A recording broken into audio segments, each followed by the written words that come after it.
समय की कविता है, अब की नहीं है, अब की नहीं है। जब भाजपा ने उनको समर्थन दिया था और वो मुख्यमंत्री बन गए। सुनिएगा, जो भारत माता की जय के नारे गाने वाले हैं, मुझे उनसे भी कहना था। मेरे दोस्त बहुत है, मेरे घर में भाजपा के बहुत नेता, मेरे को उल्टा सीधा वो मुझे कुछ नहीं मानते, मैं उन्हें कुछ नहीं मानता। जो भारत माता की जय, आपको तर्क ठीक लगे तो ताली उठाना। मैं जानता हूं आप सब वही हैं, उसी कुल के हैं, उसके बाद भी मैं आपसे ताली उठवाना चाहता हूं।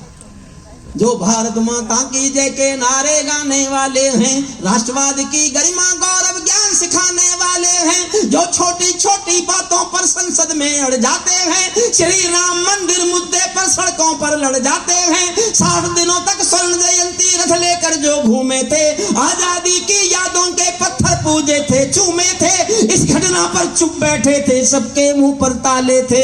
तब गठबंधन क्यों नहीं तोड़ा जो तुम हिम्मत वाले थे, तब गठबंधन क्यों नहीं तोड़ा जो तुम ही। और अगली लाइन चाहती है साथ तालियां, मोहर चाहता हूं आपके अपने इस खून के गुस्से पर।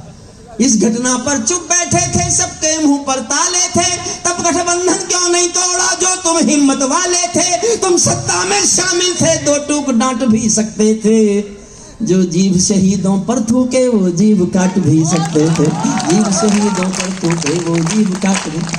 अंतिम छंद सुनिए, जो सीने पर ये हरिओम पवार, भाजपा ही हो ना सब, अपने खिलाफ ताली बजा रहे हो ना, ये मैं ही कर सकता हूं, ये बोले तो पिटे। जो सीने पर गोली खाने को आगे बढ़ जाते थे, माफ करना साहब, ये कोई गर्वोक्ति नहीं है। 14 में मुझे लड़ाना चाहते थे चुनाव, 7 दिन मेरे घर टिकट रहा पार्लियामेंट जाने का, और बाबा रामदेव जी ने उनको यकीन दिला दिया कि मैं मना लूंगा। मुझसे बिना पूछे, मेरी रुचि नहीं है राजनीति में, मुझे नहीं आती राजनीति, मुझे नहीं लड़ना था, मैं नहीं लड़ा। बाबा रामदेव आज तक ताने मारते हैं, तूने भरी हुई खीर में लात मार दी, ये कर दिया। अच्छा, उन्होंने कुछ लोगों को टिकट दिलाए थे, वो सब ऐसे जो बोलते ही नहीं। उनके तो साधु सन्यासी 4-5 तो साधु ही थे, वो क्या बोलते, पार्लियामेंट में बोलते नहीं वो लोग। अभी भी अब तक ताने मारते हैं। मैंने कहा जी आप मुझे क्यों ताने मारते हो, क्या हो जाता अगर मैं, बोले तो एमपी बन जाता। मगर फिर क्या हो जाता, एमपी तो 800 है भारत में, हरिओम पवार तो 1 है। मैं खुश हूं जनता का कवि बनकर, मेरी इससे ज्यादा कोई इच्छा नहीं है। मैंने तो मोदी जी पर कविता लिखी, उसमें लिख दिया था मैंने, बहुत बधाई देता हूं मैं परिवर्तन के नायक को, लेकिन कैसे मर जाने दूंगा पीड़ा के गायक को।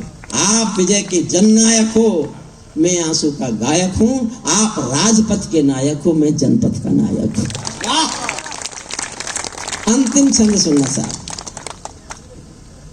जो सीने पर गोली खाने को आगे बढ़ जाते थे, भारत माता की जय कहकर फांसी पर चढ़ जाते थे, जिन बेटों ने आजादी के लिए जवानी दे डाली, आजादी के हवन कुंड के लिए कहानी दे डाली, दूर गगन के तारे उनके नाम दिखाई देते हैं, उनके स्मारक भी चारों धाम दिखाई देते हैं, उनके स्मारक भी चारों धाम। और मेरे जीवन की सबसे अच्छी पंक्तियां सुनना, उनके स्मारक भी चारों धाम दिखाई देते हैं। वे देवों की लोकसभा के अंग बने बैठे होंगे, वे देवों की लोकसभा के अंग बने बैठे होंगे, वे सतरंगी इंद्रधनुष के रंग बने बैठे होंगे। उन बेटों की याद भुलाने की नादानी मत करना, इंद्रधनुष के रंग चुराने की नादानी मत करना, इंद्रधनुष के रंग चुराने की नादानी मत करना, जिनके कारण ये भारत आजाद दिखाई देता है, अमर तिरंगा उन बेटों की याद दिखाई देता है। उनका नाम जुबां पर लो तो पलकों को झपका लेना,